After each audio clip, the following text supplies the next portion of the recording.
Welcome to the Self-Love Summit. I'm Mia Saenz, your host, and with me this week is Raul Rosiles from Soul-Based Living. Welcome, Raul. Thank you very much. It's a pleasure to have you here. Would you please share, and it's very rich, I've heard it a couple times, your story of how you got to where you are right now and what you teach?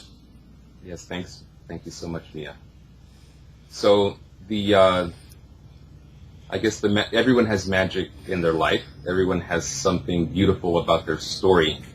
And I think story is so important, and what story we're telling ourselves about our life. I was very fortunate to have an experience of self-realization as a 4-year-old child. So there was an explosion of light and energy, and I felt more alive, more aware, and my little 4-year-old mind trying to experience, what was this phenomenon that was happening to me.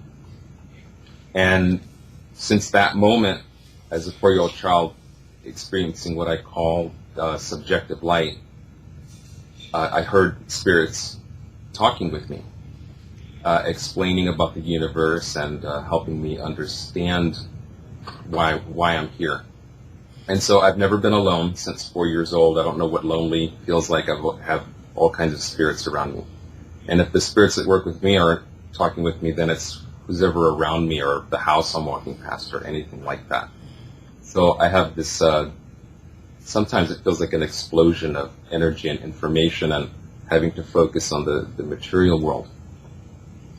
But the beauty of my childhood is actually when I became 9 years old. When I got to 9 years old, I started to think about the experience as a 4-year-old and thought, what does this mean? Why did this happen to me?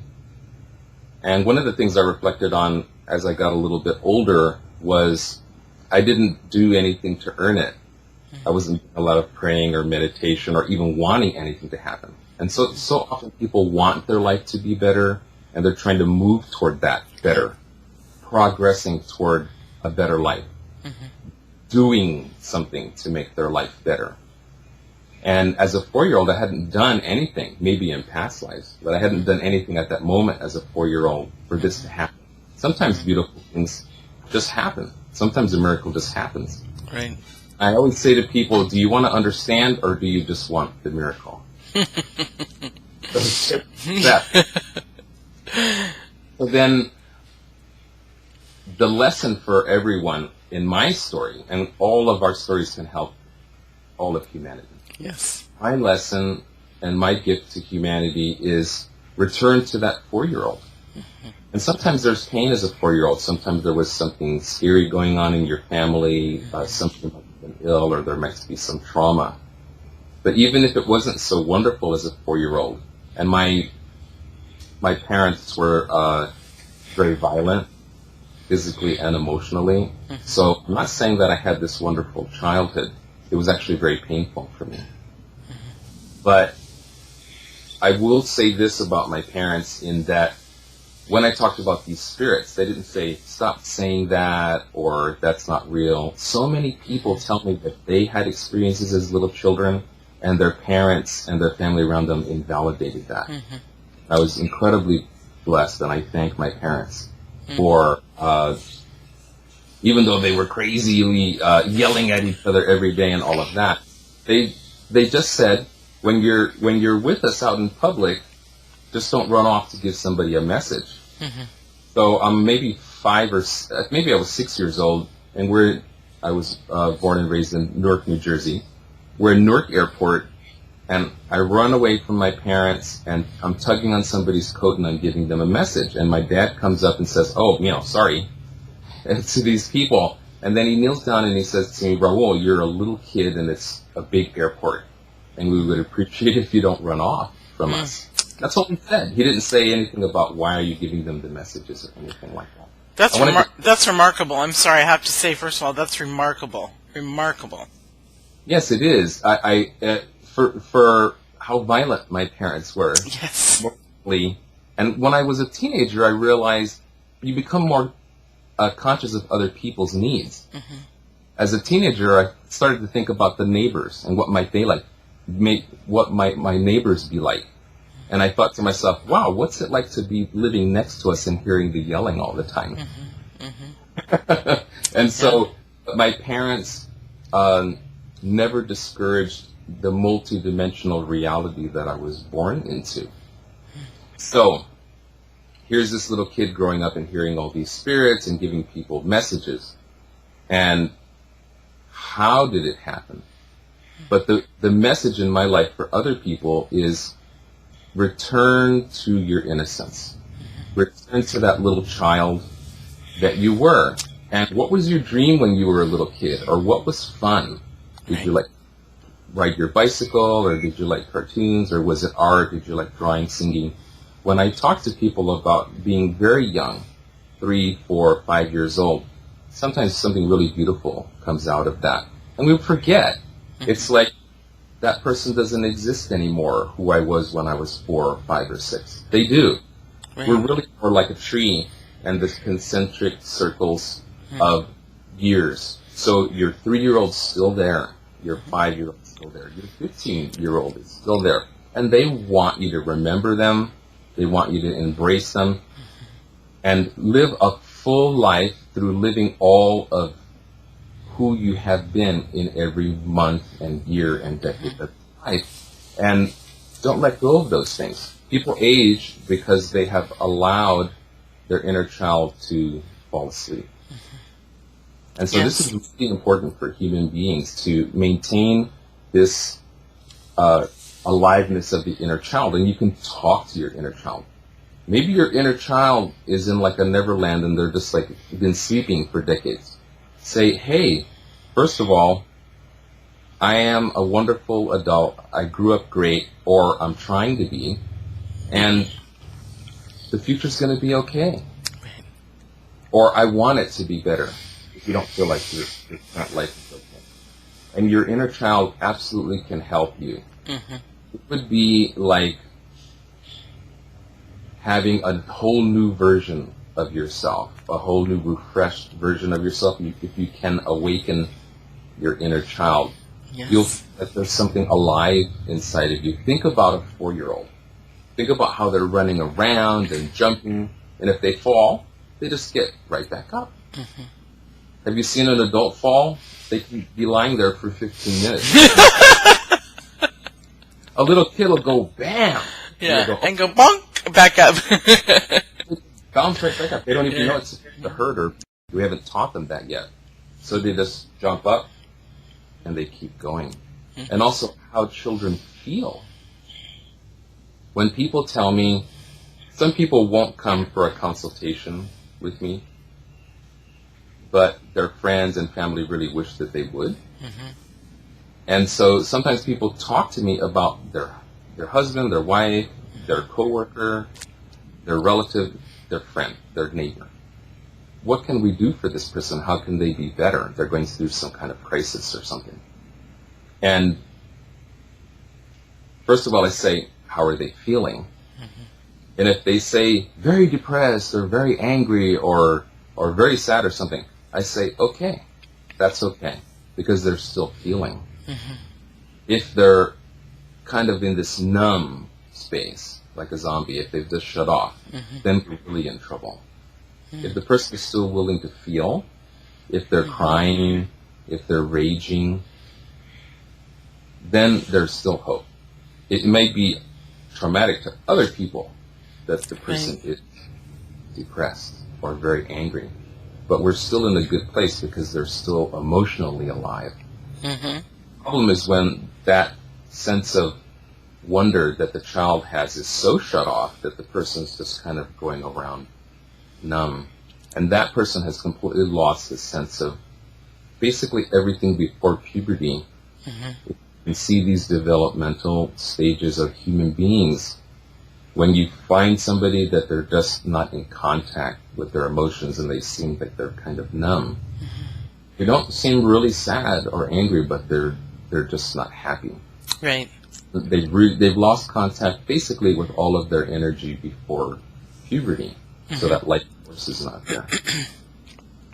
Fear is generally younger, like before 9, so there's disconnect or trauma before 9.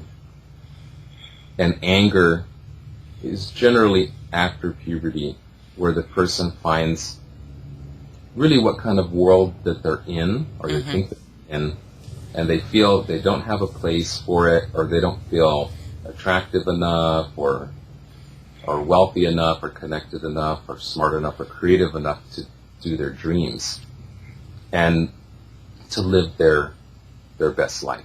Right. And so they go forward year after year with this sense of like an injustice. And so they're angry. So these are these kind of basic aspects of life.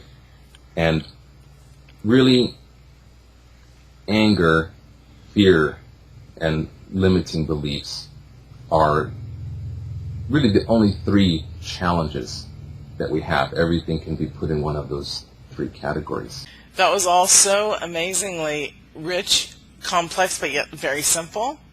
And if we take responsibility as adults, we can shift out of those stages into something really glorious that we decide to choose, right? Absolutely. Okay, wonderful. Will you please share with us the Enlightenment, the three aspects of it? Yes, thank you. So, actually, enlightenment cannot be explained. So, it's as if we could explain enlightenment. And let me explain the unexplainable for just a moment. If you make contact with, oh, that's enlightenment, that's not it. So it's as if you're trying to put the ocean into a teacup. So the human mind cannot grasp the totality of enlightenment, because really enlightenment is everything. It's the universe itself. It's the life force of what's making everything exist. And so it's a little bit of a play and fun with words to say, if we could explain enlightenment, it has three aspects. And those three aspects are love, wisdom, and unity. And many of the traditions throughout history and throughout the world have these kind of three aspects to them, including God, the Father, the Son, the Holy Spirit, and Buddha, Dharma, Sangha, and in many cultures all over the world, there's this Trinity vibration. And so with enlightenment, which is not culturally based, and if you read the wisdom teachings of the world with your heart, you will find enlightenment in all the authentic teachings in the world. They might call it a different word, but it's there. That's there for you. If you're looking for it, you're going to find it.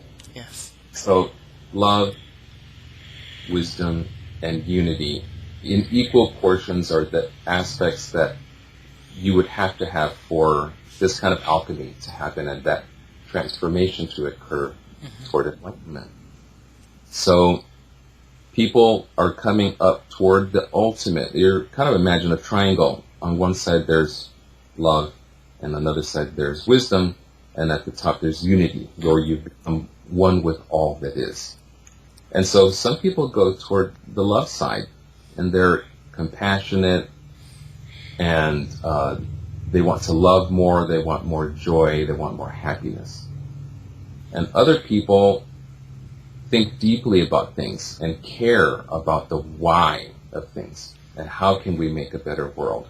And they tend to be a little bit more intellectual or philosophical, and how teachings can help evolve a civilization for humanity into the future. And we need both of these. The person just on the wisdom side can actually be very cold, and the person on the love side, the practical application of the love is sometimes not there. So we really need both of these kinds of people. And as you get closer and closer to your own enlightenment, you're going to meet. The love and the wisdom are going to find each other if you go high enough in your level of enlightenment. If you only go just with love or just with wisdom, you're going to plateau, and you won't go into that higher levels of enlightenment. And enlightenment isn't either you are enlightened or you're not. There's levels. And another very important thing to think about when we're thinking about enlightenment is non-duality. So when we get to that unity point, there's not yes and no, right and wrong, up or down. There is no opposites. And we can't even talk about that in human language. And that's why I say we can't explain enlightenment. Because we can say non-duality, which has two parts, non-duality. So you've already made two parts, which makes it dualistic. So you're explaining non-duality in the dualistic way. Mm-hmm. So then we can have a little bit more humility about how language actually challenges us to even talk about the divine. Can I ask, as you feel that you call it enlightenment, I call it the spiritual of now, of knowing, of the knowing. Isn't it a sense of this amazing spiritual, well, amazing joy, complete bliss? It's a feeling, isn't it? Or is it not when you get to the enlightenment stage? Is it not a feeling still? Isn't it a feeling that everything is just so, I mean, things almost become psychedelic. You know, the leaves on the trees become so vibrant in its tones, and the sounds become so elegant, like an orchestra, and, you know, touch, the breeze and the touch on your skin is just so magnetically, you want it. And so when you're in that stage, everything is just really beautiful. And to live in that stage is where it's all about, is to continually open up and be in that place. Yes, and that's the experience of enlightenment. Okay. But that's not enlightenment. I like the experience. So let me explain that. Yes. We can talk about a door. We can say a green door, and it's shiny, and it has a brass handle, and it makes a certain sound when you knock on it. And you can feel the door. But that's still not the door. The door is just itself. It's not anything that we're getting. So if you would like to do something like a profound spiritual practice, spend a few minutes with the door and don't do anything else. And just touch the door and look at it and ask yourself what color it is and how does the door handle feel. And just spend time with that. Mm-hmm. Also, the fact that it's an opening is kind of nice too. So, and then tell yourself, understand, all that you're experiencing about the door is not the door. The door is itself. It's not what you're experiencing about it. And so enlightenment is itself. It's not what we're experiencing about it. Yeah. So this is something that's very challenging for human beings because we're living inside our senses. And we forget that the world isn't our senses of the world. The world is itself. Right, right. So enlightenment is something more amazing than you could possibly comprehend or that your senses could absorb. At the same time, it's more simple. And I feel for human beings, the most important thing to communicate about enlightenment is our tendency throughout all the millions of years of human history to try to get to enlightenment as if it was a process. To get there, I want to experience enlightenment for the first time, or I want to have another one of those feelings of bliss that are aspects of enlightenment, not enlightenment. Right. And so we're making efforts, and everyone is making efforts for something, to have more success in their life, to be happier, healthier, to have better relationships. And so we have all of these effortings that we make in space and time. Enlightenment gets further and further away the more you try to get there. And think about this. First of all, who is making the efforts to reach enlightenment? Just the question, who am I, is very powerful. And there's no answer, because you're more amazing than what you could put into words. The question, who am I, is something that can heal the world. Who are we, really? And going deeper into that question. Well, I like that question because every year I spend, and a lot of people who know my work, I spend 2 months meditating, and it's, you know, it's not around the clock, obviously, but it's to bring me back to my core, to me, to my spiritual base, to, you know, to my soul, to the divine. So 2 years ago, my self-love program came out of a lot of meditation. Well, I think that was like 4 months of meditation. And the words that came to me, I am who I am. And so that's the name of my program, I am who I am. And that's because I'm the reflection of the divine, of all. Yes. That's how I... And so when people say what you said, it's like, I know who I am. I mean, that's why we're doing this summit, because a lot of people don't know who they are, and a lot of people, and do I have more to grow? Oh, of course. Am I looking forward to it? Yes, I am, So Awesome. I just wanted to share that because I was excited when you said that. Cool. And I have to share my excitement, Yeah, and excitement is really important. I'm so glad that you mentioned that word, because another aspect of human life, as well as making efforts toward our better life, is which way do we go? Do I choose that way or this way? And some people have really good intuition about which way to go, and some don't. And they don't know which way to go. And people are wanting guidance. And I always tell people, what's your excitement? What's your passion? Right. What feels good? And I'm not saying what makes you feel better is going to get you in the best direction, but it will help you choose better choices, actually. Right. So over time, as you choose what's making me feel happy, what's making me feel good about myself, is going to help you to actually make a better selection of choices to even choose from.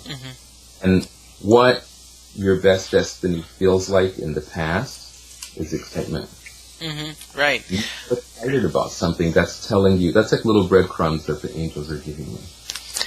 I really believe that that's our childness, our inner child, our passion, our glory, when I changed my life several years ago, I thought, how am I going to keep this going? And so that's why I discovered, to me, it's just like a child, like you were saying. It's that pure, unadulterated, I'm going to just live and love. And it's brilliant. And that's why I was named the Passion Muse, because I was just bopping all over town, everywhere, and everybody's like, you're just really, have the spirit of a child. And at my age, I could have taken offense to that, but it was like, yes, and I love it, Yeah. So I love that connection, because it's if each person watching this can realize, oh wow, when I was 4, 5, and 6, I used to love to play in those puddles. Now they're dirty and gross, and but when you feel that sense of wow, and how that excitement of how you connected to something beautiful, you can bring that into our life now as an adult, and it's super. It's amazing. Yes, it is wonderful. And also, there are times when people don't feel the excitement. So then the question is, if I'm not feeling really excited about anything, then how do I choose? And so that's when we have to go into some kind of healing. We'll feel excited about life anymore. That's that numbness I was mentioning before. Yeah. So then we have to really go in and see what kind of healing do we need to do to resolve this. And even just asking your inner child, hey, you can have space in my life. I will make time for what's fun for you. And really simple things like going to take a walk in nature, people often don't make time for, is incredibly healing. It is. Smell, touch, feel, enjoy. Feel the vibration of the plants growing. It's remarkable. Sit by the ocean. Sit by a lake. Yeah. Yeah, nature is healing. Yeah. It moves. It moves like the universe, like our bodies, if we just can still ourselves enough. Yeah, I love that. Yeah, absolutely. You had mentioned when we were talking before about, is it love is the process of subtraction? Yeah, I say asking as king. So it's getting in touch with that royal Yeah. Of ourselves to say, first of all, the asking is reaching out, it's communicating, it's putting that energy in there and verbalizing it. Right. Because I believe that sound is one of the essential building blocks of the universe. And so one of the most important things to say to other people is what our dream is. I am not needing or wanting something, but I'm looking forward to this, or I'm excited about this happening. The podcast. Okay, so you opened up the door, so I'm going to ask, and you ask me, what's your dream? I'm already living my dream, which is to reach a level of enlightenment where I can be of the most service to humanity. I love that. And that's the moment I'm experiencing right now. I love that. It's beautiful. Well, I too am living my dream, and that's because I created my life knowing that I could. I'm helping others realize that they are powerfully beautiful individuals right now. And that's my dream, is to help everyone understand that in this existence that we live in, on this realm, we're these spiritual beings in a human body, and we are amazing. Yes. So we are amazing. And that's where the I am comes in. I am everything. I am complete. I am love. I am whole. I am beautiful. I'm sweet. I'm kind. I'm giving. I can receive. We're everything. Yes. You know what? Time flies. And when it's a good interview, it's like, woo! It flies really fast. We are through. But there's a few quick things that we're going to have to stretch this interview out for. One, you are also giving a free gift. Would you like to talk about that briefly? Yes, so I have a link for a Facebook page for Global Rebirth. And on the Global Rebirth Facebook page, there is a short film that I was part of called Rebirth. And it has 6 wonderful luminaries talking about a rebirth for ourselves and a rebirth for humanity and what that feels like for them. And sounds wonderful. It's an amazing project. It's a beautiful film. We shot with a red camera. Michael Wisnew is the executive producer. I conceived of the idea and invited some of the people that are in the film to be on camera. We made a beautiful 17-minute film, which is completely free. We're not intending it to be marketed in any way. We just want to give this beautiful 17-minute piece of art to the world. Wonderful. So maybe click like on the page as well, and leave your beautiful comments too. Wonderful. Awesome. And yours, not you audience, but thank you. Our credits will be on at the end of this show. Thank you so much, Raul, for joining me and everybody else. I appreciate it. Thank you. And we'll see you all in the next segment. Thank you. Bye.